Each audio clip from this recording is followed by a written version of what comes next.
Gracias te damos, Señor, el día de hoy, porque pudiste traernos a escuchar tu palabra. Te pedimos que nos des claridad. Te pedimos que a través de tu palabra, pues nos llames a vivir según el ejemplo de cada uno de las personas que hemos visto en la Biblia, Señor. Que nos enseñes a caminar como ellos han caminado, a seguir tu modelo de fe, tu obediencia, Señor, y también que seamos valientes para hacerlo. Te pedimos que estas verdades se queden en nuestras mentes para que penetren en lo más profundo de nuestro corazón. Te pedimos que nos ayudes a ser espirituales, a vivir con los ojos que tú tienes para vivir en lo invisible de tu fe, sabiendo que nuestra lucha no es contra carne ni sangre, sino que tú eres el que pelea por nosotros, Señor. Te pedimos que tú tengas el control de nuestras vidas y sabemos, Señor, que no hay muro que no podamos escalar, ni ejército que podamos enfrentar.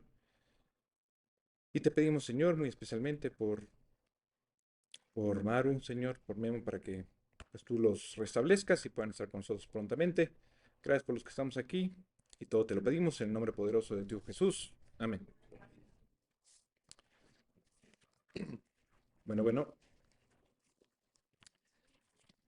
bueno, a ver si podemos acabar esta parte de Primera de Samuel en el capítulo 14. Justamente o nos habíamos quedado en una parte interesante cuando ya va a atacar o piensa atacar Jonatán y su paje de armas, ¿no? Hoy en día sabemos que lo que Dios dice en su palabra, pues toca nuestros corazones, pero también hay que hacer muchas veces pausas para preguntarle y no solamente lanzarnos a la batalla, ¿no? Y hoy vamos a ver eso. El mismo Dios que escribió, eh, pues, estos libros llenos de promesas es también un Dios que te puede hablar, que te puede guiar, sobre todo el día de hoy en nuestras vidas.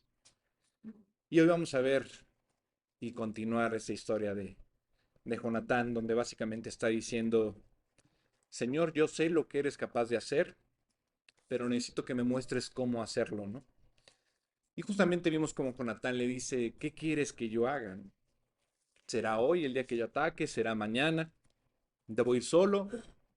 ¿O debo llamar a los demás? ¿O solamente el paje de armas y yo, ¿no? La señal que Jonatán pide es muy específica, ¿no? Pero el principio que estamos viendo es mucho más amplio. Y eso es lo que hacen las personas espirituales, ¿no? Buscan la dirección del Señor en las decisiones más importantes de su vida. Pero te quiero hacer una pregunta respecto a esto. ¿Crees que Jonatán está actuando con duda aquí o lo está haciendo con fe? Porque él se detiene, ¿no? No va a atacar luego, luego, ¿no? Ya habíamos visto un ejemplo de esto, de algún otro personaje, y lo hemos tocado Miguel, lo ha tocado Alex, justamente de otro personaje que pidió una señal clara antes de avanzar. Eh, si quieren, vamos a jueces, al 6:36, para recordarlo.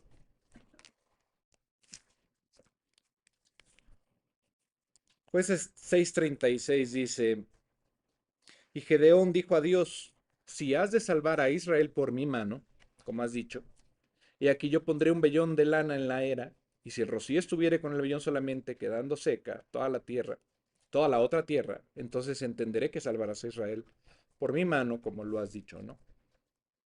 Gedeón pidió esa señal con este vellón antes de moverse, y Jonatán también está pidiendo una señal antes de moverse. Pero ¿cuál es la diferencia entre estos dos personajes? Porque si fueran iguales, estas dos vidas, entonces Jonatán no estaría actuando por fe, sino por duda. ¿A qué me refiero? Hay una distinción importante que yo noto aquí, ¿no? Gedeón ya tenía un mandato directo por Dios, de cuando pidió una señal, ¿no? Y la petición que está pidiendo ahorita es como esta petición de duda. Yo veo que Dios es misericordioso, pero Gedeón está titubeando, ¿no? Y veo más adelante la vida de Jonatán y veo que en realidad no está dudando, ¿no? Y él no tenía incluso este mandato directo como lo tenía Gedeón. Jonatán simplemente conoce los principios generales de Dios, ¿no? Pero ahora te está diciendo, Señor, ¿qué quieres que haga exactamente? Así que no está actuando con dudas, sino simplemente está actuando con esta pausa y está actuando con fe, porque está esperando a Dios, ¿no? Y aquí viene algo hermoso en este capítulo, ¿no? Y espero que estén poniendo atención. Cuando Jonatán le pide al Señor una señal para saber qué hacer, yo lo veo así como que no creo que Jonatán esté pidiendo todo el plan de guerra, ¿no? Que tal vez uno le podría preguntar a Dios, ¿no? Oye, enséñame todo el plan que tienes para mi vida, ¿no? Digo, está increíble que se lo podamos preguntar, pero, ¿sabes una cosa? No te lo va a mostrar.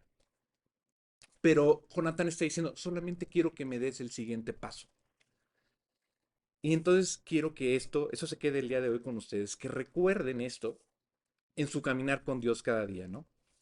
Muchas veces cuando estudias la manera en que Dios se está guiando, verás que lo hace paso a paso y lo hace una cosa a la vez, ¿no? Jonatán no sabía si iba a derrotar o no a un ejército completo con su escudero al lado, ¿no? Y seguramente el escudero apenas podía cargar armas, no sé cuántas traería, ¿no? Pero me imagino así como en las caricaturas que llevan a uno lleno de cosas, ¿no? Y lo cargan y lo cargan y lo cargan, ¿no? No sé si alguna vez has tenido a alguien que te ayude en la casa, en el trabajo, y de repente dices, oye, lleva esto, ¿no? Me acuerdo en el trabajo, ¿no? Yo trabajaba solo mucho tiempo y después me pusieron personal a mi cargo y después ese personal tenía otro, ¿no? Y de repente, muy, muy amablemente, te decían, no, yo te ayudo, porque me veían así, ¿no? Como muy, muy, muy preocupado por una cosa y te clavas en una, se te olvidan las demás y poco a poco empiezas como a manejar lo demás, sin olvidar la primera, pero tienes que hacerlo con equipo, ¿no? Y tienes que confiar en ellos. Y de repente era, sí, sí, manda este mail, oye, manda esta carta, oye, ve por esto, oye, ve aquello, ¿no? Y ya de repente ya tienen un montón de cosas, tú también tienes un montón de cosas y ya necesitas a alguien más. Y se empiezan a cargar uno, ¿no? Y cuando tienes a esta persona de confianza, pues ya le empieza a cargar más y más cosas, porque ves que puede, ¿no? Y vas y más cosas, y a ti también, ¿no? Entonces te empiezas a cargar con muchas, ¿no? Eh, Jonatán en ese momento no sabía cómo iba a derrotar a un ejército completo, ¿no? Uno se puede pensar, mira, yo estoy aquí, frente a ellos, no hay nadie más que el paje, me voy a enfrentar a ellos, sí, sí, yo sé que sí, pero yo estoy esperando que Dios me dé el siguiente paso. ¿Cuál es el siguiente paso? Pues ve y ataca y ya acaba con todos, ¿no?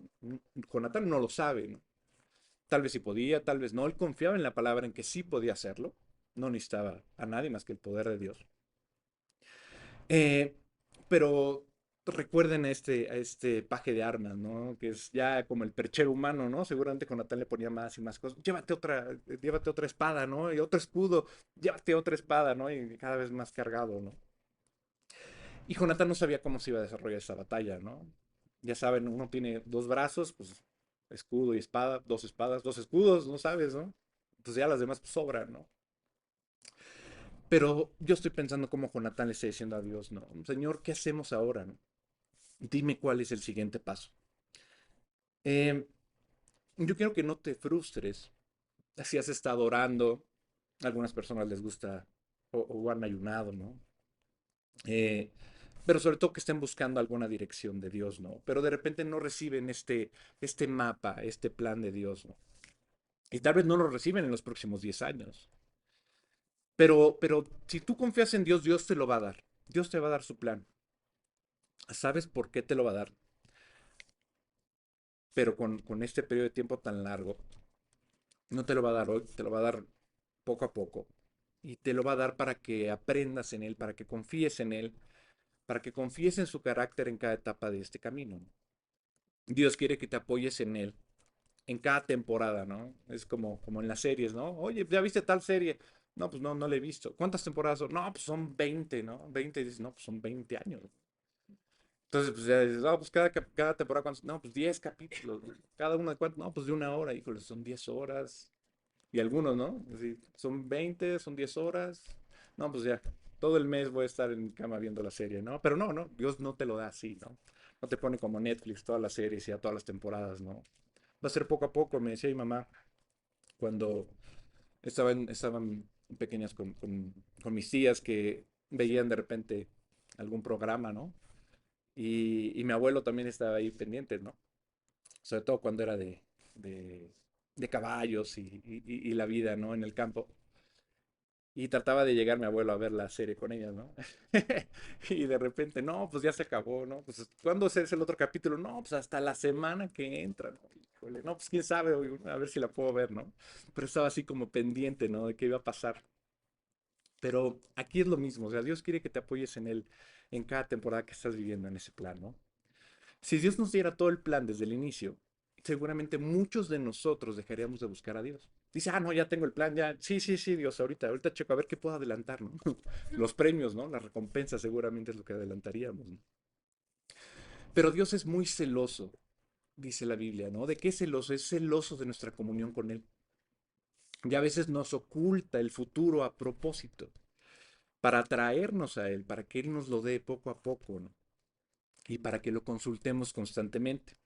Es como cuando manejas de noche, ¿no? Y también mi mamá me decía, antier, ¿no? Decía, oye, tuve un sueño bien raro. Y digo, ¿qué soñaste? Pues soñaba que iba manejando en una calle muy oscura. Y estaba tan oscura que ni siquiera las luces del coche podían ver adelante. Entonces soñé que sacaba una lamparita de la guantera y la ponía así afuera y seguía manejando, ¿no? Y ese fue su sueño, ¿no? Entonces, de alguna manera, cuando tú manejas de noche, si lo has hecho, a veces, si manejas en carretera o si has manejado en carretera, a veces las luces del auto iluminan solamente una parte del camino y uno quiere ver más allá, ¿no? Cuando nos tocó manejar de noche, en alguna ocasión, mi mamá me decía, pon las altas, ¿no? Y decía, no, pues aunque ponga las altas no se ve nada, ¿no? Oscuro, oscuro. Pero tú quieres ver más allá, ya quieres ver todo el plano, ¿no? Quieres saber que no hay nada que te pueda hacer daño en el camino, ¿no? Y me acuerdo que esa última vez en que la tomamos de noche, aunque traía las largas, había curvas, y de repente salió así, ya saben, un toro así gigante que estaba ahí.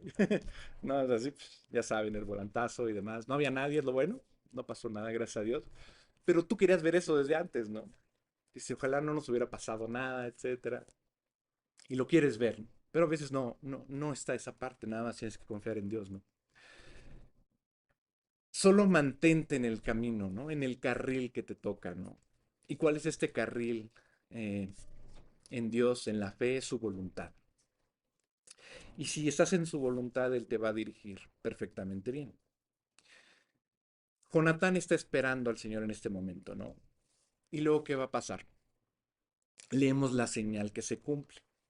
Jonatán y su escudero asoman la cabeza y ven a los hombres, a estos hombres filisteos. Y los hombres filisteos también los ven. Y les dicen algo como, ah, mírenlos, ahí están, ¿no? Ahí están unos judíos, ¿no? Ahí están unos israelitas, ¿no? Y les dicen como, como que van a aparecer, ¿no? Y Jonatán ya lo estaba pidiendo así, oye, Dios, muéstrame la señal, muéstrame la señal. Y esos filisteos básicamente les dicen, vengan acá, ¿no? Queremos mostrarles algo, ¿no? Seguramente como que en su mente los filisteos dicen, no, nos vamos a divertir con ellos, ¿no? Y ellos no saben que estaban cumpliendo justamente lo que Jonatán había pedido, ¿no? Una señal. Y entonces, ¿qué sucede, no? Y vamos a leer 1 Samuel 14:14. Y dice, y fue esta primera matanza que hicieron Jonatán y su paje de armas, como 20 hombres en el espacio de una media yugada de tierra, que una yunta de bueyes hará en un día, ¿no? Y fue esta primera matanza que hicieron Jonatán y su paje de armas, como 20 hombres en el espacio de una media yugada de tierra. Ujú, exacto. Y dices, ¿qué significa esto, no? ¿Qué es esta yugada de tierra, no? Primero dices, es mucho, es poco. Pues ahí yo investigando, dice, ¿cuánto será esto, no? ¿Será un cachito, un cuadrito? No, no, básicamente es como un campo de fútbol, soccer, como la tercera parte. En esa tercera parte, él y su paje estuvieron, bueno, fueron a acribillar a estos incircuncisos, ¿no?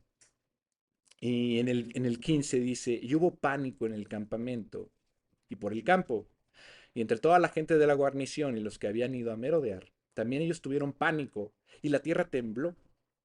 Hubo pues gran consternación, ¿no? Y aquí vemos algo muy importante. Jonatán, con la fuerza que Dios le dio, sí mató a 20 hombres. Y, y Jonatán está haciendo este instrumento, ¿no? Para Israel, para Dios. Pero algo que en realidad me causó igual esta conmoción al leerlo fue este temblor en la tierra, ¿no? No fue porque Jonatán fue, ese fue Dios el que hizo temblar la tierra, ¿no? Lo más interesante es que Dios no le había dicho todo a Jonatán de antemano. O sea, no le dijo, los vas a sacar y yo voy a mandar un terremoto, ¿no? No, no, no. O sea, va a ser después de que mates a los 20, yo voy a mandar un terremoto, ¿no? Pero eso no lo sabía Jonatán. Nada de eso. Pero de todas formas, el milagro ocurrió. Este temblor y esto que se consternaran todos, se dio después de que Jonatán hizo lo que tenía que hacer, ¿no? Y hay un principio bíblico que viene en el Nuevo Testamento, ¿no? Que es esta obediencia precede justamente a una intervención divina, ¿no? Sobrenatural. Cuando haces lo que tu capacidad humana te da, pero confiando en Dios, Dios hace lo que Él solo sabe hacer.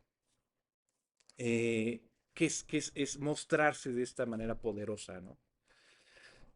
Jonatán está obedeciendo con fe. Fue una victoria aquí contra estos 20 filisteos. Y Dios lo respalda. ¿Con qué lo respalda? Con un milagro. Y esta es la gran comisión que le está dando, ¿no? El último versículo del Evangelio de Marcos, quiero que lo leamos. Es Marcos 16, 20, ¿no? Marcos 16, 20, justamente dice el título al final, ¿no? Dice la ascensión. Dice, y ellos saliendo, predicaron en todas partes, ayudándoles el Señor y confirmando la palabra con las señales que le seguían. Amén. Los discípulos estaban, bueno, sí, los discípulos de Cristo estaban predicando, ¿no? Y estaban obedeciendo naturalmente lo que Dios les había dicho, lo que Jesús les había dicho, ¿no? Y el Señor hizo su parte, ¿no? Confirmar lo que ellos hablaban con sus señales. Cuando tú haces lo que Dios te llama a hacer, cuando tú confías en Dios, no necesitas inventarte ninguna práctica mística para provocar algo espiritual, ¿no? La manera de vivir de manera sobrehumana en realidad es la fe. Y lo vemos cuando Jesús hace algunos de los milagros, ¿no? Por ejemplo, cuando Él convierte el agua en vino, Él que dijo, llenen las tinajas de agua, ¿no? Y lo hicieron, esa es la obediencia natural del ser humano que le está diciendo Dios, oye, tú obedece, yo me encargo de lo demás, ¿no? Y luego que hizo Jesús, las convierte en vino. Cuando iba a resucitar a Lázaro, ¿qué es lo que dijo? Quiten la piedra, ¿ok? Te hacemos caso, yo obedezco, quitamos la piedra. Y entonces, ¿qué hizo Jesús? Resucitó al muerto, algo sobrenatural. Pero muchos preguntan, ¿por qué Dios no hace milagros en mi vida? ¿No? Yo no los veo, ¿no? Yo camino día a día y no veo tales milagros en la mía, ¿no? Quizás porque no estás haciendo lo que Él ya te mandó a hacer. Quédate en un lugar de obediencia constante, quédate en el camino correcto, en la carretera, y Dios en su sabiduría sabrá cuándo te va a mostrar un poder sobrenatural. Gracias a Dios que el peso de los milagros no está sobre tus hombros y tampoco convertir a nadie está dentro de tus fuerzas, ¿no? Nuestro trabajo en realidad es predicar la palabra y el Espíritu Santo es quien hace los milagros, ¿no? y toca el corazón. Eso hace que la obediencia para cada uno de nosotros sea mucho más ligera. Solamente tienes que obedecer naturalmente. Y esto va a ser mucho más gozoso para ti y a veces incluso más sorprendente.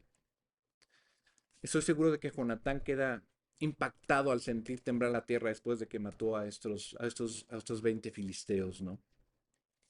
Y mientras esto pasaba, los filisteos, del otro lado, los que vieron todo esto, estaban temblando y gritando como niños asustados.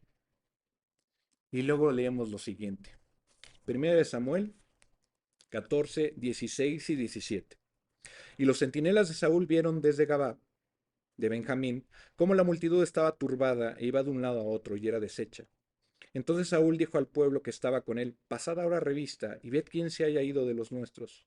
Pasaron revista y aquí que faltaba Jonatán y su paje de armas. ¿Recuerdas que Jonatán no le dijo a nadie lo que iba a hacer? Bueno, ahora lo descubren, ¿no? Y aquí vemos otro principio. Cuando tú sirves a Dios en lo privado, sin necesidad de que los demás lo sepan, Dios sabrá cómo va a dar a conocer todo esto. No necesitas publicarte, no necesitas buscar los aplausos. Dios sabe cómo promover a los suyos en el momento perfecto. Primera Samuel 4:18 dice, y Saúl dijo a Ahías, trae el arca de Dios, porque el arca de Dios estaba entonces con los hijos de Israel. Aquí vemos algo curioso. Y por fin vamos a ver cómo Saúl va a hacer algo bueno, ¿no? Por fin podemos aplaudirle, ¿no? Digo, ok, ya, conoce que está el arca, la va a utilizar, ¿no? Sabe que Dios maneja el arca, ¿no? Después de tanto tiempo, de todos estos capítulos, es una buena decisión por parte de Saúl, ¿no? Se traigan el arca, vamos a consultar a Dios, ¿no? Dije, ok, está bien. Y eso suena como que aprendió algo, ¿no? De la lección pasada del capítulo 13. Cuando no esperó a Samuel y pues no consultó a Dios, pues, básicamente metió la pata. Pero mientras está hablando con el sacerdote y ve que hay un caos en el campamento enemigo y cada vez se hace más y más fuerte, y ve que los filisteos entran en este pánico. Y justo lo que veo aquí, justo cuando el sacerdote va a consultar a Dios, dice 1 Samuel 14, 19, pero aconteció que mientras aún hablaba Saúl con el sacerdote, el alboroto que había en el campamento de los filisteos aumentaba e iba creciendo en gran manera. Entonces dijo Saúl al sacerdote, detén tu mano. Y entonces uno lo empieza a leer y dices, no, Saúl, ¿por qué? ¿Por qué tienes la mano del sacerdote que iba a consultar a Dios? ¿No? Te estábamos amando solamente por 5 segundos y de repente dices, no consultes a Dios. ¿Por qué? Porque al ver él la confusión de los filisteos, siente esta presión de actuar rápido, ¿no? En lo que yo hago en el trabajo hay una cosa que le llaman FOMO, eh, que significa Fear of Missing Out, ¿no? Que es el miedo de perderte lo que está pasando en ese instante, ¿no? Y él lo que quiere es eso, o sea, ya tiene el temor de, no, tengo que apresurarme, tengo que actuar, yo soy el rey, tengo que actuar. Y sí, espera más, quizás si espera, se pierda la oportunidad de ser el protagonista, ¿no? Y de llevarse el crédito de la victoria otra vez. Y es triste. En el capítulo anterior, Saúl se dejó presionar, ¿no? Por su propio pueblo y cesó, ¿no? Veía que todos se iban y ¿qué hago? ¿Qué hago? Tengo que actuar antes de que se vayan todos y peca, ¿no? Y aquí se deja presionar por esta oportunidad de ver que ya todo está bien, que ya se están huyendo, están mal los filisteos, ¿no? Y dice, no quiero perder esta oportunidad, no quiero perder el protagonismo y esa presión. Y lo hace moverse sin consultar a Dios otra vez. Y esto también te puede estar pasando a ti, ¿no? Hay momentos donde sentimos la presión por parte de personas, situaciones, pero lo más seguro o lo más sabio que podemos hacer es, Señor, te lo entrego a ti. Y hay que escuchar sus consejos, hay que seguir su dirección, seguir el camino en el que estamos en la carretera, ¿no? Pero antes que nada hay que consultar a Dios, pero con esta sinceridad de corazón. Porque hay muchos cristianos bien intencionados, pero ¿qué pasa? Viven por el impulso, ¿no? Y no oran, no consultan a Dios, no esperan, no dan esta pausa, ¿no? Que hizo Jonatán. Y eso nos lleva a decisiones que en un momento tal vez parecen buenas en ese instante, ¿no? pero están fuera de la voluntad del Señor. No permitas que la presión te obligue a tomar una decisión que aún no has consultado con Dios, ¿no? Ahora bien, estoy diciendo que cada decisión que tomes requiera que subas a una montaña, ayunes y ores durante semanas y semanas. Claro, va a haber momentos en los que la oración va a ser muy intensa, ¿no? Que en otras ocasiones, pero, pero quiero que te lleves esto hoy. Camina en oración, ora en todo momento, orad sin cesar, ¿no? Camina en dependencia con el Señor y confía en que Dios te va a honrar si tú lo sigues cuando tú lo honres a Él. En el capítulo anterior, en el 13, Saúl fue presionado ahora sí que fue presionado a desobedecer la palabra de Dios, ¿no? Por causa del pueblo. Se dejó presionar pese a que él era el rey, él era la autoridad. Y en este capítulo está presionado por él mismo a no esperar lo que Dios le tiene que decir, a no consultarlo. Él quiere ser nuevamente protagonista, ¿no? Así que yo te pido hoy que tú vivas por la palabra, que vivas por el espíritu de la oración y Dios te va a dar la victoria, ¿no? Dios quiere que tengas este éxito espiritual, no quiere que lo tengamos. Saúl no puede con la presión y por eso le dice al sacerdote, retira tu mano, ¿no? Olvídate, Dios, vamos a aprovechar la oportunidad que tenemos ahorita, ¿no? Y yo me pregunto, ¿qué habría pasado si Saúl hubiera esperado a Dios, hubiera consultado a Dios en ese instante, ¿no? Sí, seguramente Dios ya lo hubiera retirado de todas formas el reino, pero no sabemos qué más hubiera pasado, cómo hubiera terminado la vida de Saúl. Me gusta imaginarlo, porque así me veo a mí mismo y digo, ¿qué pasa si espero? ¿O qué pasa si en el pasado hubiera esperado a Dios, ¿no? Hubiera obedecido a Dios y no hubiera actuado por este impulso, ¿no? Primera de Samuel 14:20 dice, y juntando Saúl a todo el pueblo que con él estaba, llegaron hasta el lugar de la batalla, y he aquí que la espada de cada uno estaba vuelta contra su compañero y había gran confusión. Los filisteos estaban confundidos, se atacaban entre sí y el caos reinaba en el campamento enemigo. El 21 y el 22 dice, y los hebreos que habían estado con los filisteos de tiempo atrás y habían venido con ellos de los alrededores al campamento, se pusieron también al lado de los israelitas que estaban con Saúl y con Jonatán. Asimismo, todos los israelitas que se habían escondido en el monte de Efraín, oyendo que los filisteos huían, también ellos los persiguieron en aquella batalla.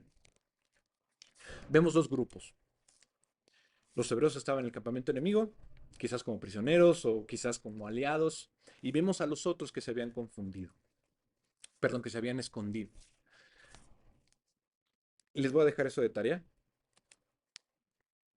¿A qué grupo quieres pertenecer tú de esos dos, no? Si estuvieras en esos dos, no en el que está peleando del lado israelita, sino estos dos, que en un momento grave de situación, de crisis, vio que llegaban los filisteos a su vida, que los problemas a su vida, y de repente dijeron, no, no, me fui del lado de los filisteos, ¿no?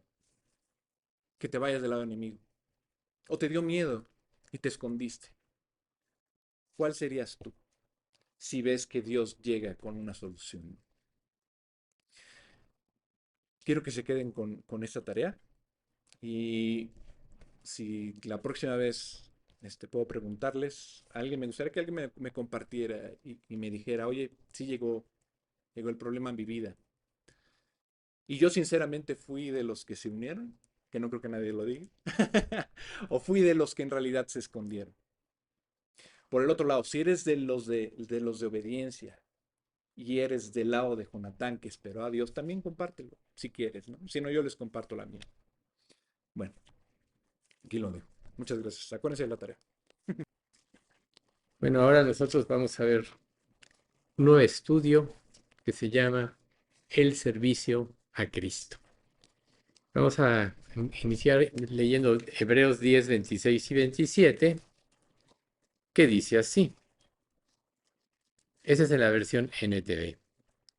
Queridos amigos, si seguimos pecando a propósito después de haber recibido el conocimiento de la verdad, ya no queda ningún sacrificio que cubra esos pecados.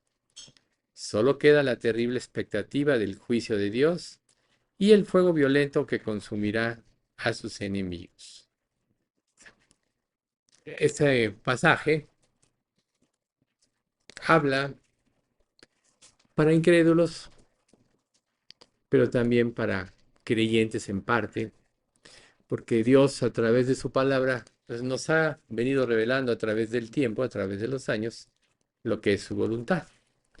Y cuando nosotros somos mansos y humildes y cedemos ante las enseñanzas de Dios y las seguimos y las obedecemos, pues entonces vienen la, como resultado la gracia de Dios y viene la victoria en Cristo. Si nosotros no obedecemos, seguimos viviendo la vida de acuerdo a nuestra propia perspectiva, entonces no seremos iluminados por la palabra y estaremos viviendo en una vida superficial, ¿sí? Como dice Santiago, el hombre de doble ánimo es inconstante en todos sus caminos. O sea, y el sello aquí es la inconstancia. La inconstancia en la lectura, en el compromiso con Dios. Después les voy a comentar algunos puntos importantes, pero ayer estaba analizando un punto muy importante que es que cuando nosotros tomamos un compromiso con Dios, tenemos que estimar o establecer tiempos, apartar tiempos para pasar con Dios. Eh, a veces dejamos a Dios cuando estamos desocupados o al último lugar de nuestras ocupaciones, cuando no sabemos que considerarlo Él antes que todo es lo que ordena nuestra mente y nos da la visión correcta de la vida y de las cosas. Entonces, hoy vamos a ver algunas enseñanzas elementales, pero para que nosotros podamos comprender a fondo estas enseñanzas, tenemos primero que tener la importancia del principio de la fe. Recuerden, como ya vimos en los estudios pasados, sin fe es imposible agradar a Dios y es necesario que el que se acerca a Dios crea que le hay o que Él existe y que recompensa o es galardonador de los que le buscan. ¿Y de qué manera le podemos buscar? Con un corazón sincero, un corazón humilde y sobre todo con el deseo de hacer su voluntad. Ese debe ser el principio de la fe. La otra es cuando nos portamos necios y tratamos de lograr eh, a través de nuestro esfuerzo sin la guía de Dios o de nuestras obras, lo que es la obra de Dios o seguir nuestros propios caminos. Efesios claramente dice que no es por obras para que nadie se gloríe. Entonces, si nosotros sabemos que las verdaderas obras Dios las produce en nosotros, el árbol bueno da frutos buenos, el árbol malo da frutos malos. Al árbol se le conoce por su fruto. El árbol bueno es Jesucristo, el árbol malo somos todos nosotros. Entonces, si Él no produce en nosotros el fruto, si no produce en nosotros las obras, están destinadas a no funcionar, a olvidarse. También el significado de nuestro compromiso con Dios. Aquí la mayoría de nosotros ya nos bautizamos y el bautismo es el bautismo en agua post cristianismo, después de que Dios nos bautiza con fuego, con su Espíritu Santo, es un testimonio al mundo que estamos identificados con Dios, que morimos a una vida de pecado y hacer nuestra propia voluntad y hemos renacido a una nueva vida en la cual nosotros estamos dispuestos a hacer siempre la voluntad de Dios. Ese es el significado. Y cuando nosotros lo tomamos con esa conciencia, en un sentido, ese testimonio debe prevalecer y permanecer en nuestra vida. Y tenemos que tomar en cuenta que Dios, como ya también estudiamos los dones espirituales, a cada uno de nosotros nos dio uno o quizá más dones de acuerdo a su voluntad, de acuerdo a cómo el Espíritu los reparte. Y eso, nosotros naturalmente estamos ya ejercitándolos. Algunos ya lo saben, ya lo intuyen por sus acciones, algunos no lo conocen, pero naturalmente estamos ejercitándolo. Eso quiere decir que Dios ya ha provisto a su iglesia como conjunto todos los dones para que la iglesia funcione bien como el cuerpo de Cristo y para que nosotros funcionemos individualmente en la cooperación con todas las metas de la iglesia.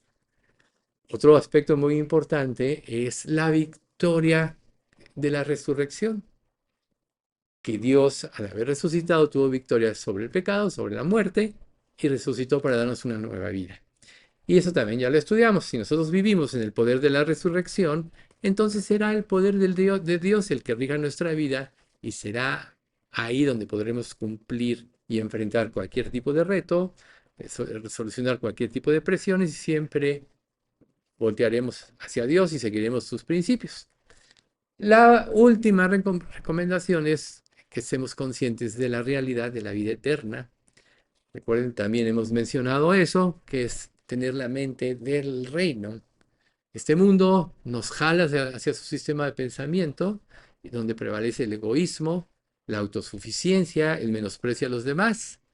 Y en el cristianismo, la verdad es cada uno ve a los demás como superiores a él mismo, según dice la misma palabra en Colosenses, si mal no recuerdo. Entonces, es precisamente la realidad de la vida eterna lo que nos va a pedir servir a Dios. Recuerden, Jesús, cuando lava los pies de sus discípulos, dice, yo soy el Señor y Cristo, y bien así, yo lo soy. Y les estoy poniendo un ejemplo. El que quiera ser mayor, el mayor quiere ser el que más sirve. Y tristemente nosotros vemos que muchos solo pretenden un reconocimiento o situaciones así, sin querer servir ni comprometer sus vidas, ni tener en mente lo que los demás piensan, sienten, como para orientar siempre a las personas con las que Dios nos pone en contacto hacia la fe en Dios.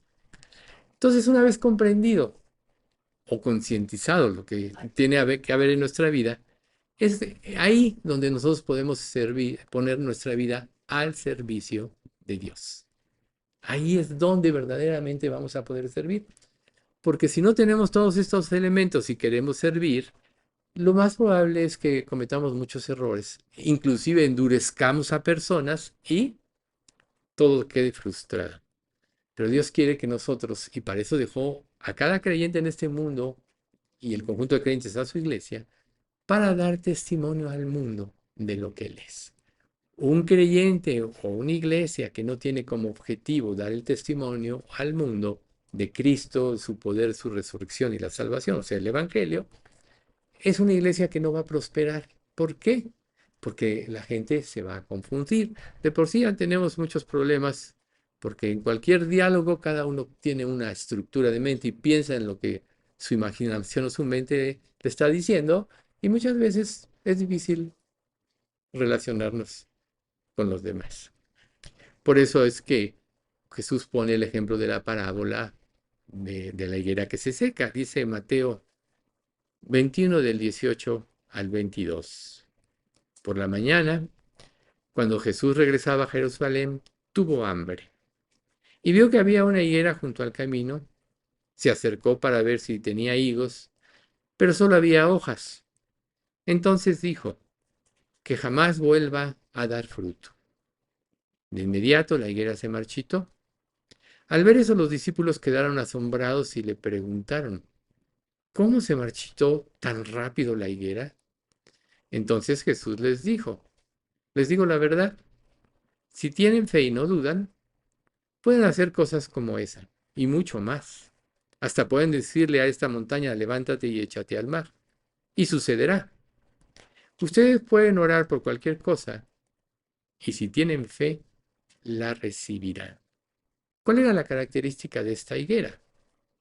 Pues probablemente habla de el Sanedrín, del pueblo judío, que ellos habían fracasado porque vivieron para sí mismos, usaron las normas de Dios y establecieron las suyas propias. Y llegó el momento que le dieron más importancia a sus propias normas que a la misma palabra de Dios. Cuando Jesús viene y los confronta, en lugar de humillarse humildemente, decir, tienes razón Dios, hemos descuidado esto, se irritan, ven sus propios intereses que pueden estar perdiéndose su lugar, su posición, su prestigio, que todo el mundo los alabara. Y entonces van contra Jesús, ya sabemos la historia, acaban dando, prácticamente propiciando que lo maten, aunque sabemos que fue obra de Dios. Entonces, nosotros tenemos que estar conscientes, primero, que nuestra vida es el resultado de la presencia de Dios, porque aún de cuando éramos incrédulos, Dios siempre estuvo presente. Y Él estuvo regando en nuestras vidas, preparando nuestros corazones para que un día, cuando fuéramos enfrentados al Evangelio, o mejor dicho, conociéramos el Evangelio y fuéramos enfrentados a nuestro pecado, pudiéramos responder adecuadamente. Entonces, si Dios siempre ha estado presente en nuestras vidas, ¿por qué actuamos como si Él no estuviera presente? Como si no nos estuviera viendo. De una manera más concreta, todos los que somos salvos verdaderamente tenemos el Espíritu Santo. El Espíritu Santo es Dios, es la tercera persona de la Trinidad. Y dice la Escritura que el Espíritu Santo todo lo escudriña, aún lo profundo de Dios. Lo cual quiere decir que Él sabe más de nosotros que nosotros mismos. Sabe nuestras flaquezas, nuestras debilidades, pero sobre todo conoce la intención de nuestro corazón. Él espera que conforme Él va regando nuestra vida para formar a Cristo ya como creyentes, nosotros vayamos depurándola y vayamos cada día siendo más sensibles a su voz y a su voluntad. Porque ¿qué excusa podríamos nosotros tener ante Dios de llevar una vida improductiva que se traduce en una vida inútil? Una vida inútil es aquella que vive para sí misma, que no vive para Dios. Entonces, muchos creyentes son cristianos, pero solo de nombre. Hoy vemos la- las, las iglesias, hay de todos tipos, las de iglesias cristianas, unas más fieles a la palabra, unas menos fieles y otras que se han ido a las fábulas y han desviado a mucha gente y van a propiciar que muchas personas se pierdan.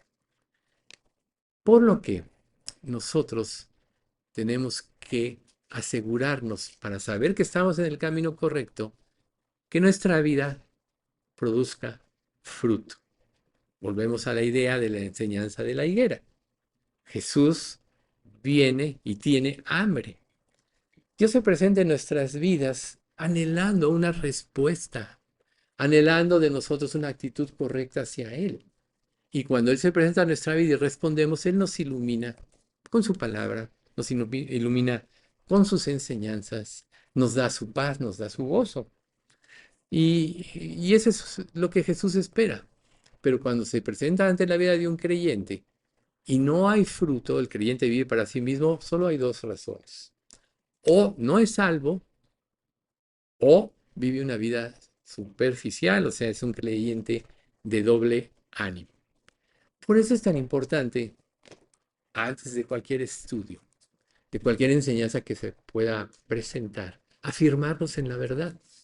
Que la verdad sea lo que nos jale a vivir para Dios, lo que nos motive, los que nos dé la fuerza y sobre todo la esperanza. Recuerden que en Romanos 5:5 Pablo dice, y la esperanza no avergüenza, porque el amor de Dios ha sido derramado en nuestros corazones por el Espíritu Santo que nos fue dado. Y si no vivimos por esperanza, entonces ¿por qué vivimos? Porque casi todas las promesas que Dios tiene del reino futuro y de las recompensas van en función de lo que hagamos en esta vida por amor a Cristo. A veces nosotros vemos esta vida como una carga muy pesada, muy difícil de llevar. Y se nos olvida que esta vida, por quitar los ojos de Cristo, es el privilegio que Dios le está dando a cada creyente de servirle. ¿Por qué creen que los apóstoles, Pedro y Juan, cuando empiezan a predicar en la primera, cuando enseñaban al pueblo después de que Jesús resucita, y en el libro de Hechos, ya los mandan llamar y sucede ahí una historia, total, los sueltan, y ellos salieron gozosos de ser dignos de padecer afrenta por causa del nombre de Dios. ¿Dónde está tu gozo? A veces nosotros le tememos al rechazo, al ridículo, a lo que la gente pueda pensar de nosotros, a salir de nuestra área de comodidad, o por no decir de comodidad, de egoísmo, y entonces no trabajamos para Dios. Pero miren lo que dice Hebreos capítulo 6, versículos 7 y 8. Cuando la tierra se empapa de la lluvia que cae y produce una buena cosecha para el agricultor recibe la bendición de Dios. En cambio, el campo que produce espinos y cardos no sirve para nada. El agricultor no tardará en maldecirlo y quemar. Entonces aquí tenemos el efecto de la siembra de la palabra en el corazón de las personas. Si tú respondes al cuidado de Dios, a su gracia, a la siembra que Dios hace en tu vida, entonces vas a recibir bendición. Si tú no respondes, pues si ya eres salvo, igual Dios dice, ya mejor me lo llevo. ¿Para qué está aquí en este mundo? Puede estar estorbando el avance del reino. O lo disciplina, que es lo más frecuente, para equiparlo y que se quite la mirada de sí mismo. También nosotros podemos desanimarnos. Es frecuente que nos desanimemos, ¿no? Este mundo va progresando en tecnología y en tantas cosas y vemos muchos problemas y todo. Pero hay una característica que la mayoría de las personas que habitan este mundo sin Cristo tienen. No tienen paz, no tienen gozo, no tienen satisfacción, no tienen esperanza. Y a lo mejor los hijos de Dios que aparentemente no tienen nada, tienen lo que el mundo desea y quiere comprar con dinero, con prestigio, con poder, etcétera, que es el gozo y la paz de la salvación que Dios nos da. Entonces, a veces nosotros nos podemos confundir también en este aspecto y nos dejamos guiar por los principios y los rudimentos del mundo y automáticamente viene ese efecto en nosotros. Entonces la pregunta que te debes hacer es esta. ¿Mi vida realmente tiene paz y tiene gozo? ¿O estoy luchando con muchas cosas? ¿Estoy insatisfecho? Pablo al final de su vida, eso dijo en Filipenses 4, 5, 6, no, 9, 10, dice, he aprendido a contentarme cualquiera que sea mi situación. He aprendido a vivir en humildad, o he aprendido a vivir en abundancia, para todo estoy puesto por todo. Y luego dice, el que todos conocemos, todo lo puedo en Cristo que me fortalece, Filipenses 2:13, ¿no? Entonces, ahí es precisamente donde está la conformidad o la inconformidad. Si tú vives para Dios, entonces no te vas a desanimar, no importa la situación en la que vivas o cómo estés, porque vas a tener la mente puesta en lo eterno. Nunca se nos olvide que esta vida es temporal. Todo lo que esta vida tiene y representa se va a destruir, te lo dice Pedro. Todos los elementos al fuego serán quemados y la tierra y las obras que en ella hay serán deshechas. Y si esto ha de ser así, ¿cómo no debéis aprender a vivir en mansa y humildemente para Dios? O sea, es ahí el punto. Y otro aspecto importante es que Dios no es injusto. Como dice este pasaje que acabamos de leer, no es injusto para olvidar la obra de fe que nosotros hagamos. Y aunque ahorita no estemos recibiendo recompensa, ni seamos quizás reconocidos, Dios conoce nuestros esfuerzos de amor y servicio. Eso es lo más importante. Cuando tú vives para agradar a Dios, eso es lo importante, no importa lo que los demás piensen. Tú vive para agradar a Dios. Y entonces Dios te va a reconocer un día. Te dirá, bien, buen siervo y fiel, en lo poco fuiste fiel, sobre mucho te pondré, entra en el gozo de tu Señor. Ahí está. El gozo de la vida cristiana es nuestra fuerza, según dice Nehemías 8:10. Entonces nosotros debemos permitir que el amor de Dios sature nuestros corazones, que toque todas las áreas de nuestra vida, aún las más profundas, las más íntimas que quizá le tenemos reservadas a Dios. A lo mejor externamente tú dices, no, si sirvo a Dios, yo doy todo por Dios, etcétera. Pedro eso dijo y le negó, ¿verdad? Pero Dios quiere que en lo profundo de nuestro ser. Y esto solo va a suceder si nosotros tenemos los ojos puestos en Él, donde Él nos va a reanimar, nos va a motivar y nos va a ayudar a superar las desilusiones que podamos tener. Generalmente las desilusiones vienen porque esperamos algo de alguien y no obtenemos la respuesta que queremos. Una desilusión como esta puede tener dos aspectos importantes. Que tú quieres ser reconocido, eso es vanidad y codicia. O todo lo haces para la gloria de Dios. Si tú lo haces para la gloria de Dios, no tienes por qué esperar recompensa porque la gloria es de Dios y sabrás que todo lo que Él produzca en ti es precisamente lo que tenías que hacer como siervo inútil eres, ¿no? Cuando ya has hecho lo que tenías que hacer, siervo inútil eres. Pero si tú tienes una perspectiva equivocada de esto y entre lo que haces quieres reconocimiento, quieres que la gente te alabe por esto, estás cerrado en lo que estás haciendo. No estás haciendo las cosas como para Dios, solo te estás viendo a ti mismo. Eso no va a traer fruto en tu vida, ni va a traer satisfacción, ni reconocimiento y vas a acabar en frustración y en desaliento. Entonces, tenemos que tener presente lo que Dios piensa, y esto te lo dice Hebreos 6:10. Pues Dios no es injusto. No olvidará con cuánto esfuerzo han trabajado para Él y cómo han demostrado su amor por Él sirviendo a otros creyentes como todavía lo hacéis. Vean ustedes, este pasaje nos dice cómo se demuestra el amor por Dios, sirviendo. Cuando nosotros nos vemos a nosotros mismos, no vamos a servir a nadie, queremos que nos sirvan. Ese es el punto. Cuando nosotros queremos que nuestro pensamiento prevalezca, no estamos honrando a Dios. Queremos imponer nuestra voluntad. Y de alguna manera, todos de una forma u otra somos así. Pero el verdadero servicio a Dios tiene implícito el anhelo de glorificarle a Él. Lleva implícito el saber que tú no tienes la capacidad de hacer la obra de Dios en este mundo. Solo Dios la tiene y lo va a hacer a través de ti por medio de su Espíritu Santo si te dejas guiar por Él. Si haces todos estos principios que estamos viendo, todas estas enseñanzas, si los haces una realidad en tu vida. Ahora, quizá nos equivocamos, ¿no? Ayer ya pasó. Pablo mismo decía, bueno, el libro de Hebreos dice, ¿no? Que olvidando ciertamente lo que queda atrás y extendiéndome a lo que está adelante, prosigo a la meta, al premio del supremo llamamiento de Dios en Cristo Jesús, Señor nuestro. Lo que ya, si ayer no te entregaste o no hiciste, ya pasó. Yo diría, arregla con Dios, reconoce tu error, arrepiéntete, justifícalo a Él, diciendo tú tienes la razón, perdóname, y extiéndete a lo que está delante.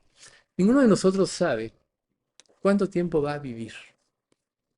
Aquí muchos se han ido a lo largo de los años. Ninguno de nosotros sabe. A lo mejor a algunos de nosotros te queda un día de vida o dos. A lo mejor otros vamos a vivir o van a vivir más de 90 años si es que el Señor no viene antes.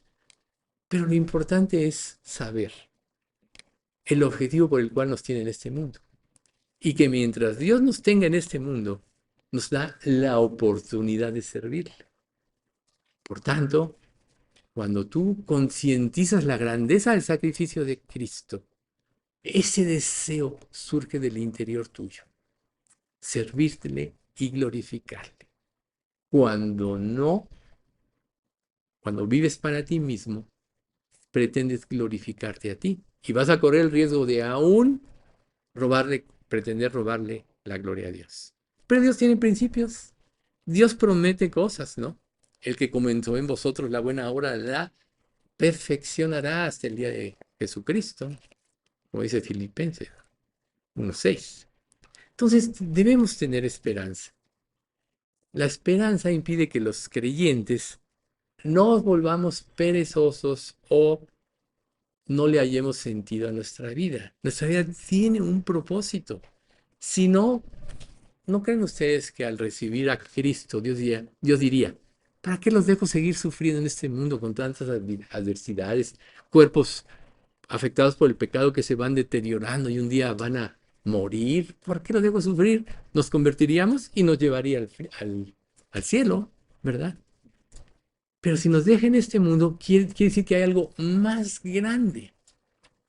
que evitarnos los problemas de esta vida. Y es participar de su gloria, participar de su cruz. El que quiera venir en pos de mí, tome su cruz cada día y siga, ¿no? El que quiera salvar su vida la perderá, pero el que pierda su vida por causa de mí del Evangelio, éste la hallará. Y así como un atleta se prepara, tiene que entrenar. Imagínense a alguien que corre un maratón. Un maratón, si tú no haces ejercicio, no corres, a las primeras de cuenta te va a dar el famoso golpe de caballo, te van a doler las piernas. Quién sabe qué tanto pueda pasar. Te va a faltar el aire. Pero para correr un maratón, el atleta tiene que prepararse, tiene que empezar a correr de menos a más, tener una disciplina, etcétera. Y cuando ya está listo, y no vas a correr un maratón diario para poderlo correr, no. Tienes que prepararte. A lo mejor un día corres 10, otro 15, otro 6, y así es más o menos la preparación. Dale al cuerpo altibajos para que se acondicione. Pero si no te preparas, el momento del inicio de la carrera, pronto vas a claudicar. Así es la vida cristiana también. Como decíamos al principio del estudio, en su gracia Dios se está derramándola cada día porque su intención es prepararnos para el servicio que quiere que le prestemos. Esa es su intención. Cuando quitamos los ojos de esta intención, entonces nos sentimos abandonados de Dios, injustos en el trato de Dios, porque las pruebas, porque me tienes así. En Filipenses 3:14, en la versión NTV, dice: avanzo hasta llegar al final de la carrera para recibir el premio celestial al cual Dios nos llama por medio de Cristo Jesús. Pablo tenía este objetivo. Avanzo para ese premio. Por tanto, las circunstancias temporales no tienen importancia. Cuando yo creo que a todos nos ha pasado que si tienes algo muy importante que hacer y te abocas a ello, hasta se te puede olvidar comer. Muchas cosas pasan así, ¿no? Que estás tan concentrado en algo que se te va el tiempo. Ay, caray, ya pasaron 3, 4, 5 horas o lo que sea, ¿no? Algo parecido es cuando nosotros tenemos en mente la meta que Dios tiene para nosotros. Todo lo demás cobra una relativa importancia. ¿Ves? Cuando no tenemos esa meta, todo nos afecta y todo nos influye. Pero cuando tenemos los ojos puestos en Jesús y en su plan, como esto trasciende, todas las demás cosas dejan de tener tanta importancia. Quizá ni les hagamos caso. Quizá tienes un dolorcito de cabeza y en una situación normal, no, pues una aspirina, 2, 3 o lo que sea. Y si estás trabajando, estás tan concentrado que no le haces ni caso a tu dolor de cabeza o así. Es precisamente la importancia de mantener una perspectiva correcta. Para que Dios, y esa perspectiva correcta se da por permanecer en Dios. Para que Dios cumpla su propósito en nosotros, debemos permanecer en Dios. Es muy fácil que nos desviemos cuando, o sea, yo creo que todos aquí nos hemos tomado unas vacaciones espirituales. Ah, hoy no leo. No, esto, lo otro y aquello. ¿Y qué viene como consecuencia? Rápido se te olvidan los principios. Ejemplo fuerte, claro y contundente, David, cuando comete el adulterio con Betsabe. David debía haber ido a la guerra. Se quedó. Se fue a pasear por el terrado. Vio a una mujer bañándose. Claro que Betsabe también tuvo la culpa. ¿Cómo se va y se baña en una azotea, verdad? Y veía al palacio del rey. O sea, todas esas intenciones, la Biblia no las explica, pero seguro mucho de eso pasó. David como rey, aunque no era el plan de Dios, como dijo Jesús, tenía la opción de tener su harem. Tenía muchas esposas, muchas concubinas.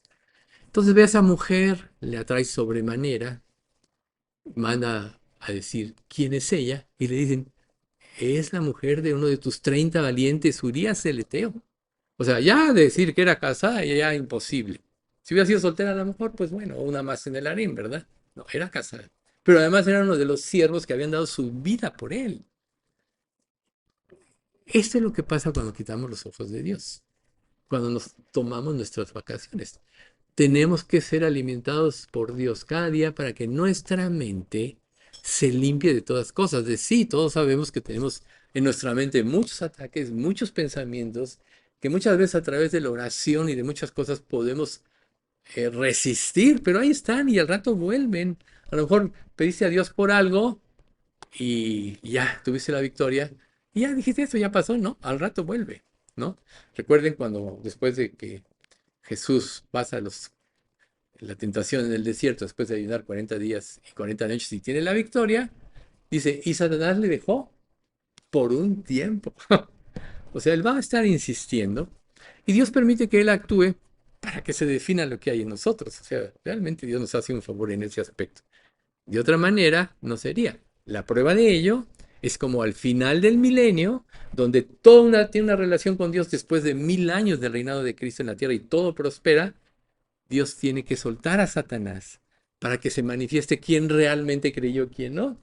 Claro, esto ya es más rápido, pero tiene que soltarlo. Eso nos da la idea que Dios usa a Satanás. No, Satanás está fuera del control y es mayor que Dios, no. Dios lo usa para que se manifieste lo que hay dentro de nosotros. Bien, entonces te podrías preguntar, bueno, teóricamente nosotros sabemos, tenemos que leer la Biblia, tenemos que hacer. Entonces nos podemos preguntar, ¿cómo es posible que entremos directamente a la presencia de Dios? O sea, ¿cómo es posible? ¿Cómo puede ser posible o cómo puede ser que tengamos esa relación de comunión donde Él te hable y tú lo entiendas y tú lo obedezcas? Va más allá de leer superficialmente la palabra de Dios.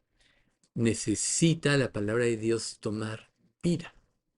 Ya la vez pasada mencionábamos que en su profundidad espiritual la palabra de Dios es infinita y que nuestro entendimiento de la palabra de Dios va en función de nuestro avance espiritual. Dicho de otra manera, en función de que la mente de Cristo va reinando y gobernando nuestra mente y nuestras acciones. Si no, entraremos en indiferencia, tendremos intenciones incorrectas, le daremos nuestra propia interpretación de conveniencia a la palabra de Dios, y entonces no tendremos una adoración sincera, pura o personal. Para que Dios te revele, tú tienes que tener una intención sincera de que quieres que Él cambie tu vida. Pura en el sentido de que te puedes relacionar con Él porque has pedido perdón de cada pecado del cual tomas conciencia.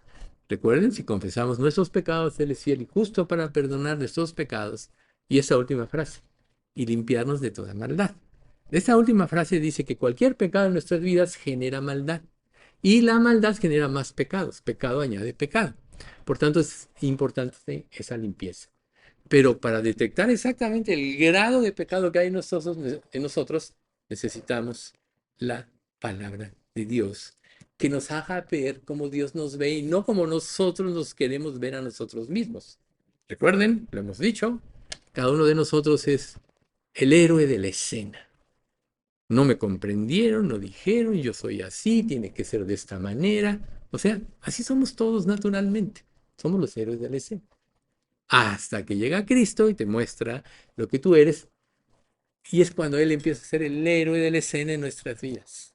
Él es el héroe. A Él es al que tenemos que honrar. Él es el que nos puede cambiar. Él es el que puede producir fruto. Él es el que nos puede dar la convicción para arrepentimiento. Nadie más a través de la Trinidad, ¿no? Del Espíritu Santo. Si no tenemos, por tanto, un corazón sincero y evaluamos en la luz de la palabra las intenciones y los pensamientos de nuestro corazón, estaremos reprobados. Y bueno, ahí está Hebreos 4:12 que todos conocen, ¿no? La palabra penetra hasta lo más profundo del alma, del espíritu, de las coyunturas y los tuétanos, y discierne las intenciones y los pensamientos del corazón. Esa es la característica de la palabra. Nos hace ver, dicho de otra manera, como realmente somos. Nos hace ver nuestro egoísmo. Nos hace ver nuestra capacidad de querer dirigir a Dios en nuestras vidas. Entonces, nosotros nos podemos acercar a Dios con toda confianza, siempre y cuando tengamos una limpia conciencia, o sea, una conciencia no culpable. Cuando nosotros pecamos, la culpa va por delante. Siempre te va a aparecer.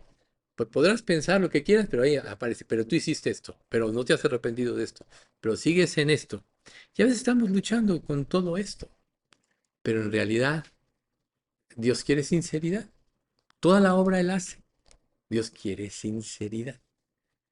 ¿Por qué a veces no podemos ser sinceros, absolutamente sinceros y honestos con Dios?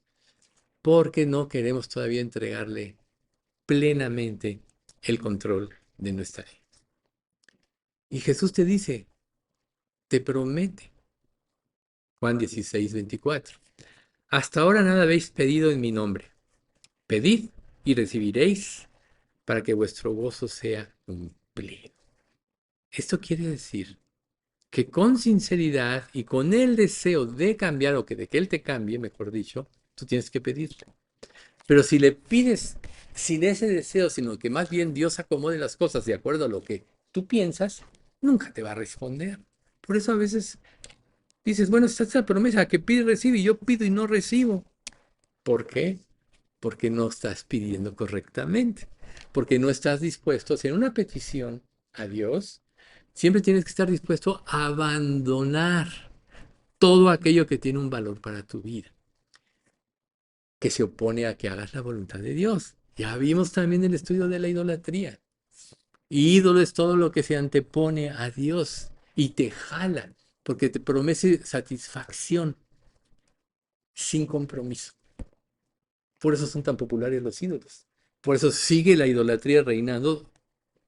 Se ha matizado de forma diferente en esta última época, pero sigue reinando. Entonces, para ir a Dios siempre tiene que estar implícita una renuncia. ¿Renuncia de qué? De cualquier cosa que se oponga a que hagamos la voluntad de Dios. Entonces, a veces tenemos que barbechar nuestros corazones para que, y eso se hace con la palabra de Dios, para que depuremos todo ese tipo de sistema de pensamiento. No te veas a ti mismo como el centro de la escena. Jesús es el que es el centro de la escena. Él es el que te salvó. Él es el que te dio la vida eterna. Él es el que produce los frutos para vida eterna. Él es el que te da las recompensas. De Él, por Él y para Él son todas las cosas, dijo Pablo alguna vez. Hebreos 9:14 dice en la versión NTV. Imagínense cuánto más la sangre de Cristo nos purificará de conciencia de acciones pecaminosas para que adoremos al Dios viviente. Pues por el poder del Espíritu Eterno, Cristo se ofreció a sí mismo a Dios como sacrificio perfecto por nuestros pecados. Entonces aquí, la sangre de Cristo purificará nuestras conciencias de las acciones pecaminosas. ¿Qué tanta gratitud tienes de lo que Cristo hizo por ti en la cruz? Pregunta. Pero no te des la respuesta ahorita, sino evalúalo a través de tus acciones. O sea, lo que nosotros hacemos es lo que realmente somos. Lo que gobierna nuestro pensamiento es lo que realmente pensamos. Podemos darle a Dios una barnizadita de espiritualidad, quizá viniendo a un estudio con ese. Hay unos vienen, unos no vienen. Ojalá que todos los que no pueden venir no puedan, pero y los que vienen vengan para que verdaderamente Dios les hable.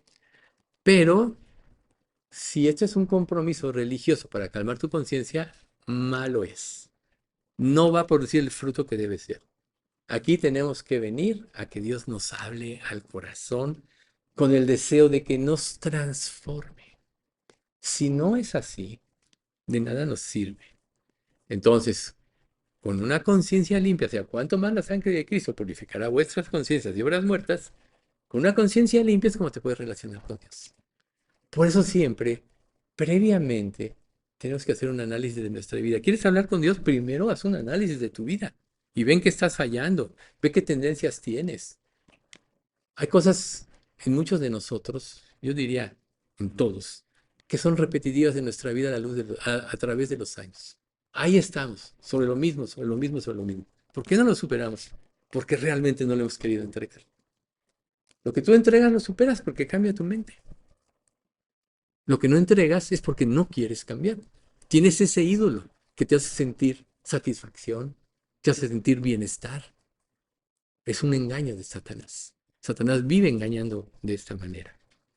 Pero cuando nuestra mente ha sido limpiada con la sangre de Cristo, cuando ha sido lavada, esto evidencia la purificación interior en nosotros por medio de su palabra.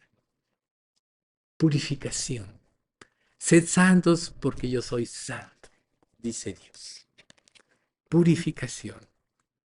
Entonces, hace rato hablamos del bautismo como símbolo externo, ¿verdad? Pero el verdadero bautismo del Espíritu Santo representa nuestra purificación interior. Una es la superficie, otra es lo profundo. A lo mejor estamos trabajando en la pura superficie. Por eso somos de doble ánimo. Por eso somos inconstantes en todos nuestros caminos.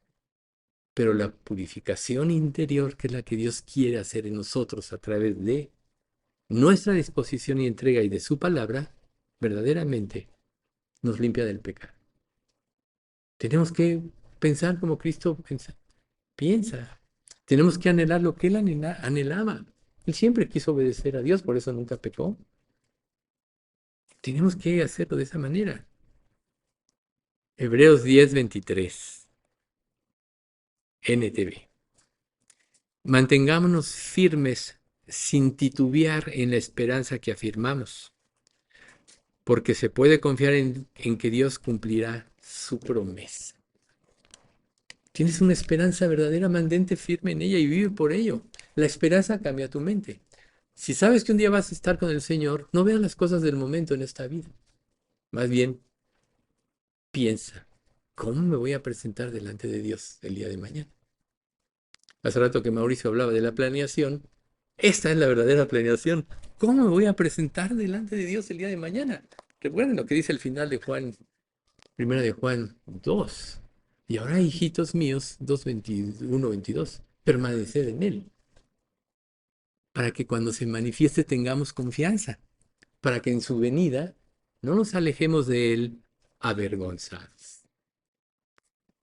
No es que vayas a perder la salvación si realmente eres salvo. Cuando Dios te muestre todo lo que pudo haber hecho en tu vida, si te hubieras consagrado, vas a salir avergonzado. Pero hoy, ahorita, tienes la oportunidad de cambiar. Olvida lo que queda atrás. Lo que tú fuiste ya no tiene remedio, ya pasó. Extiéndete a lo que está delante. Eso es lo importante de un estudio como este, que nosotros podamos ver hacia adelante. Por eso, ¿cuál es la parte de nuestro equipamiento? ¿Cómo debe ser la parte de nuestro equipamiento? Orar, estudiar y adorar. Si tú quieres ser reconocido, estás robando gloria a Dios. No lo vas a adorar como Él lo merece. ¿Cómo podremos adorar a Dios?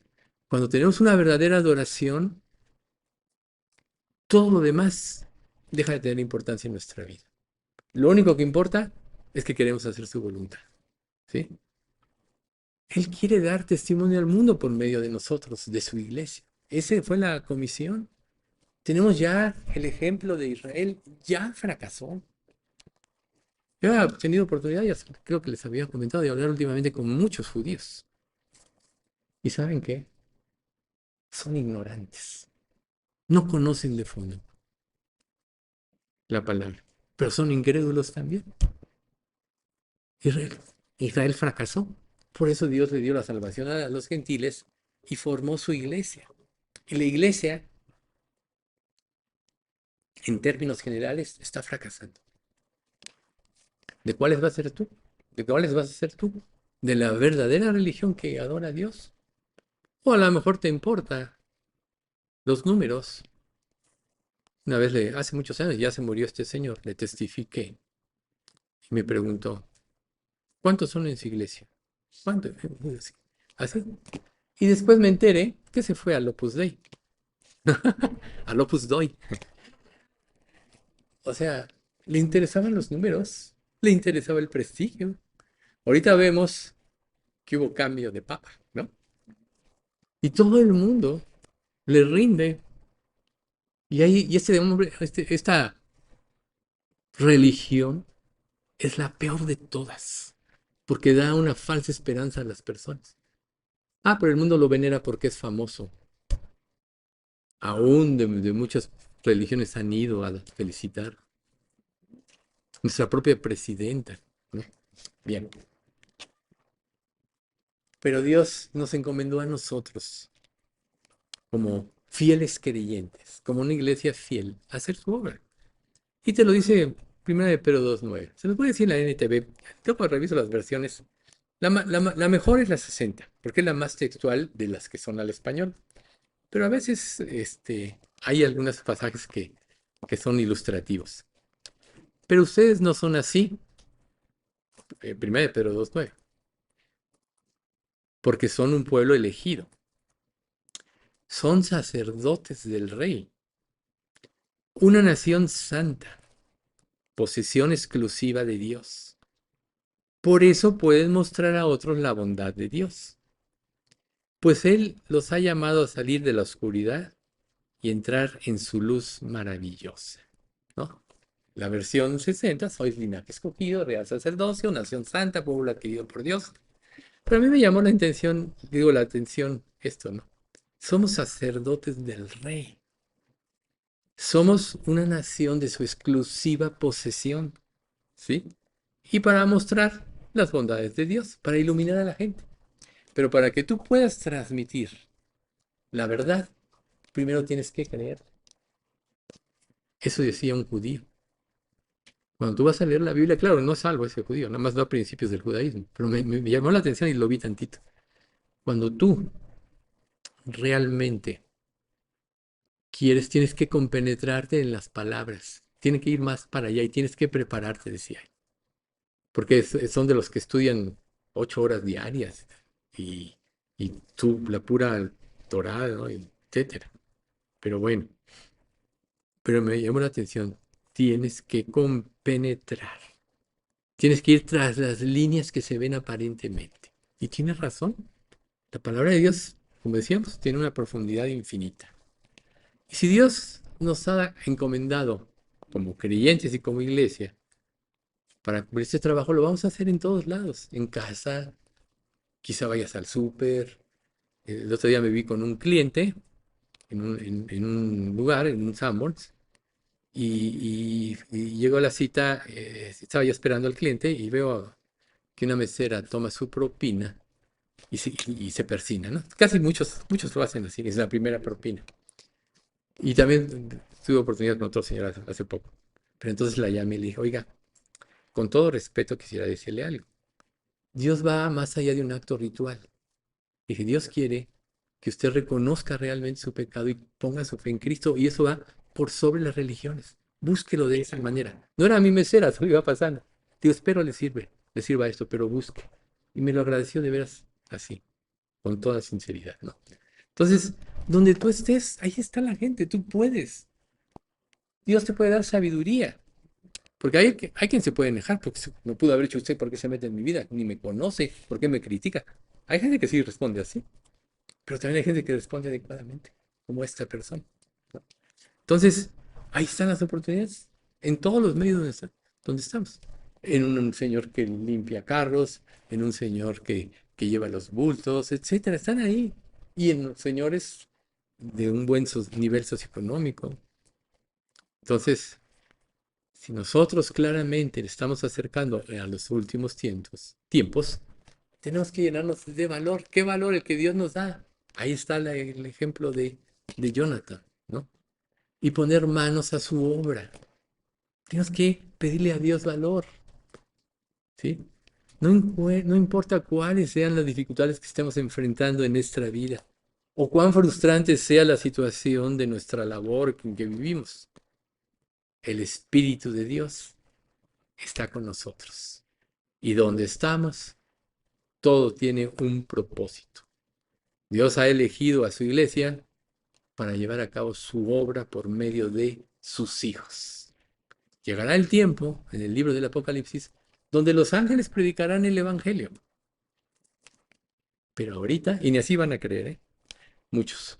Pero ahorita, su iglesia es la que tiene esa oportunidad. Concentrémonos en eso. Mateo 28, del 18 al 20. Jesús se acercó y dijo a sus discípulos, se me ha dado autoridad sobre, se me ha dado toda autoridad en el cielo y en la tierra. Por lo tanto, vayan y hagan discípulos a todas las naciones, bautizándolos en el nombre del Padre, del Hijo y del Espíritu Santo. Enseñen a los nuevos discípulos a obedecer todos los mandamientos que les he dado.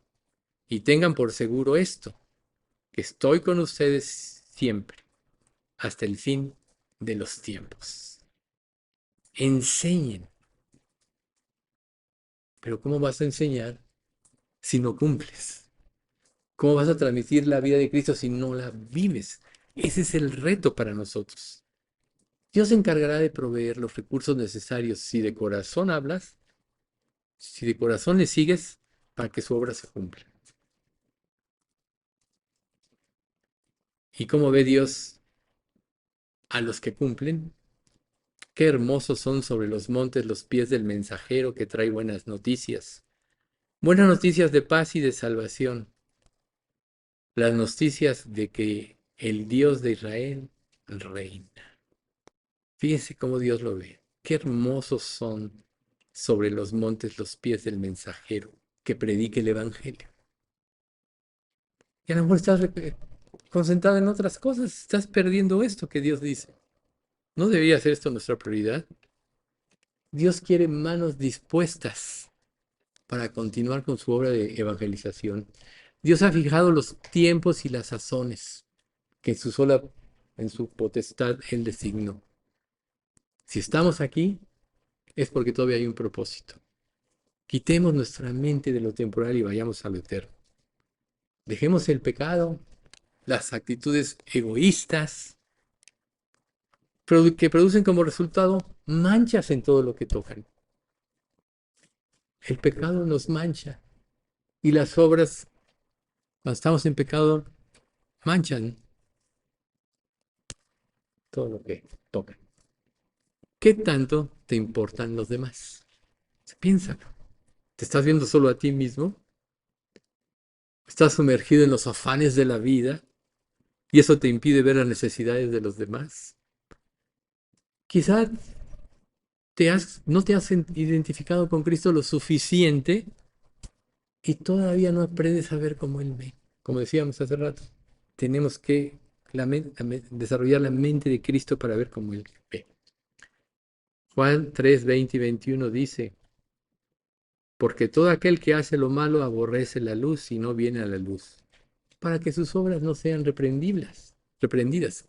Mas el que practica la verdad viene a la luz, para que sea manifiesto que sus obras son hechas en Dios. ¿De cuáles eres? ¿Practicas la verdad? Tienes que ir a la luz y manifestar quién es Dios para su gloria y que Él te ha cambiado. Quizá no has meditado lo suficiente en el infierno y en el destino que les espera a las personas que no conozcan a Cristo, los cuales van a sufrir pena de eterna perdición. ¿Sí? Recuerden que Hebreos 9:27 dice, no hay negociaciones y de la manera que esté establecido para los hombres, que mueran una sola vez y después de esto, el juicio. Es en esta vida, cuando la gente se convierte o se va al infierno. Santiago 2:13, porque juicio sin misericordia se hará con aquel que no hiciere misericordia. Y la misericordia triunfa sobre el juicio. Ahí está. Si Dios nos salvó por misericordia y tú te has identificado con Cristo, ¿no tendrías que ver a cada persona que no le conoce con misericordia y ayudarla a entender? Pero si callas por no ser molestado, porque dices no van a entender, están en sus rollos, pues entonces no estás cumpliendo la obra de Dios. Tienes que romper puertas, tienes que, eh, dice un pasaje, eh, se me fue ahorita de la mente. Bueno, recuerden ustedes que aún las supuestas acciones que Dios está haciendo se pueden manchar por actitudes nuestras pecaminosas. El único remedio de la limpieza siempre es Dios. Por eso empecemos por ahí. Por eso Hebreos 10:22 nos dice, entremos directamente a la presencia de Dios con corazón sincero y con plena confianza en Él. Pues nuestra conciencia culpable ha sido rociada con la sangre de Cristo a fin de purificarnos y nuestro cuerpo ha sido lavado con agua pura. Es la versión NTV. Entremos a la presencia de Dios. Nuestra conciencia culpable de entrada fue purificada y tenemos que mantenerla limpia. ¿Sí? La sangre de Cristo nos limpió. El agua pura es la palabra de Dios, no adulterada. Por eso es tan importante profundizar en ella.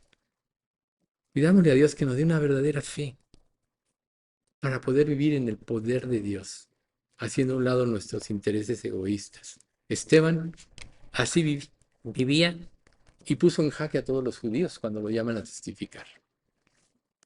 Y tuvo la oportunidad de dar un testimonio, porque en ese capítulo le da toda la historia de Israel, les muestra su historia en pocas palabras, con esa sabiduría que Dios le dio.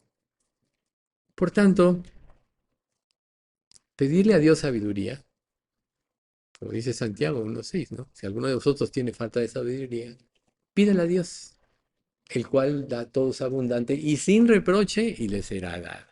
O sea, Dios no te la va a limitar. Pero primero, para que todo esto surte efecto, tienes que tener un corazón compasivo. Si no, no va a haber foro. Si realmente no te interesas en los demás, no va a haber forma. Salomón, por ejemplo, le pidió a Dios entendimiento. ¿Qué quieres que te dé? Le dicen sueños. No, pues dame sabiduría para guiar a este pueblo, porque no sé cómo entrar ni cómo salir. Y Dios le dijo, ok, te voy a dar la sabiduría. Pero además, te voy a dar lo que no me pediste. Riquezas, gloria y honra. Nosotros conocemos la historia de Salomón. Pero hubo épocas muy buenas en él. Ahí están todos los proverbios de Salomón y fueron más de 7,000, según dice la misma escritura. Pero cuando Dios le dio, puso manos a la obra. No se quedó ahí, construyó el templo, ¿verdad? Puso manos a la obra. Entonces, si le pedimos sabiduría a Dios, entonces tenemos que poner manos a la obra. Lo que dice el siguiente pasaje, ¿no? Si alguno tiene falta de sabiduría. Y cuando se la pidan, asegúrense de que su fe sea solamente en Dios y no duden. Porque una persona que duda tiene la lealtad dividida y es tan inestable como una ola de mar que el viento arrastra y empuja de un lado a otro. Esas personas no deberían esperar nada del Señor. Su lealtad está dividida entre Dios y el mundo y son inestables en todo lo que hacen. ¿Ven? A veces nos concentramos solo en el 6, ¿verdad? Pero vean ustedes, su lealtad está dividida. Entonces, este es un punto muy importante. La sabiduría incluye el discernimiento para saber lo que es bueno y la firmeza de carácter para realizarlo. Ahí está. ¿Entiendes? Ejecuta. Por eso es tan bueno este estudio de Jonathan. Ejecuta, ¿no? No le pidamos a Dios que haga por nosotros lo que Él quiere hacer a través de nosotros. Ese es un punto muy importante. Más bien, pidámosle que nos dé sabiduría. La sabiduría necesaria para saber qué es lo correcto y tener el valor para realizarlo. Cuando disponemos nuestro corazón, nos volvemos bondadosos, compasivos, humildes, tenemos mansedumbre y paciencia para con los demás. Entonces, ya para concluir, cuando Pablo, después de lo apresaron y todo lo que él testificó y pide que apela a Roma porque lo querían matar y debía ser soltado, pero no lo hicieron, llega el rey Agripa, que su esposa era judía, y le expone el Evangelio.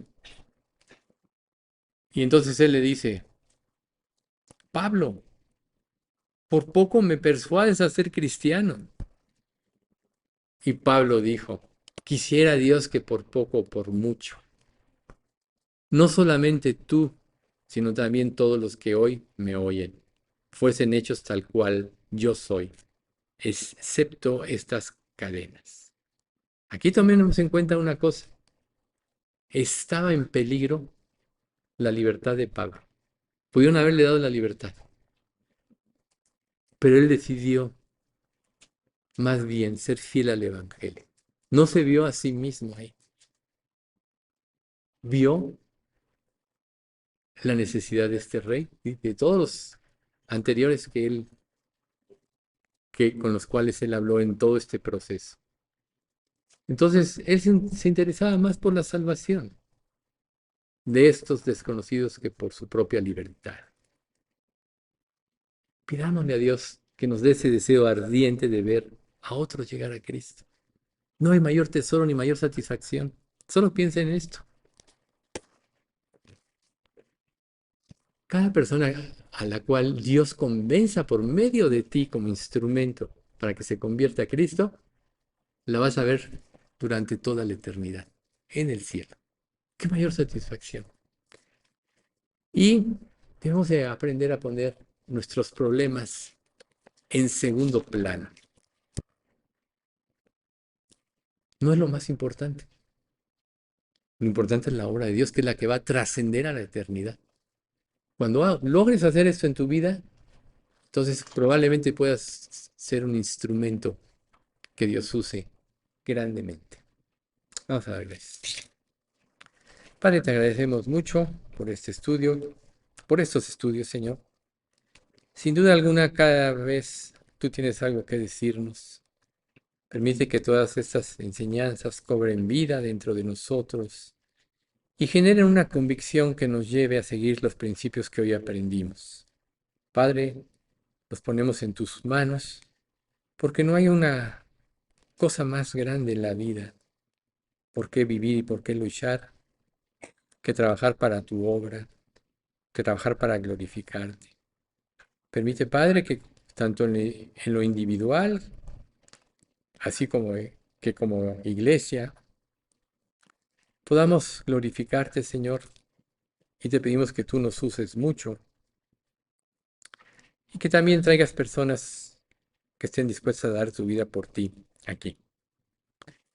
Padre, bendice a nuestras familias y danos un testimonio ante ellas para que puedan llegar a ser salvas.